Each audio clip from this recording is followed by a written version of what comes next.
Hey guys, it's Fatima Lahdi, and in this video I'm going to show you guys how I like to tie my head wraps. In this first style, I'm going to take the scarf and tie it at the back of my head.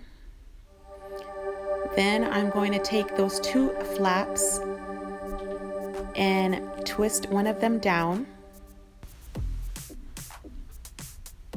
And then I'm going to take that piece and wrap it over my head and tuck it into the back.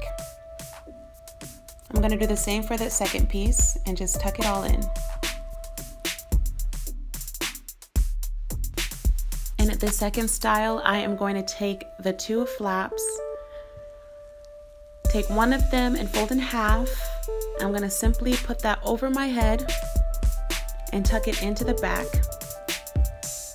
I want to fix it and make sure it's not sticking out or looking crazy. Then I'm going to take the other one and just toss it over my head, tucking it all in. That's the second one.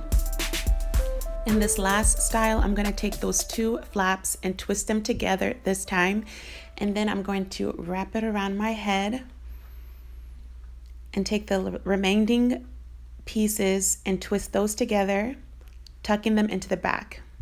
And there you have it. Hope you guys like it. Please like, comment, and subscribe.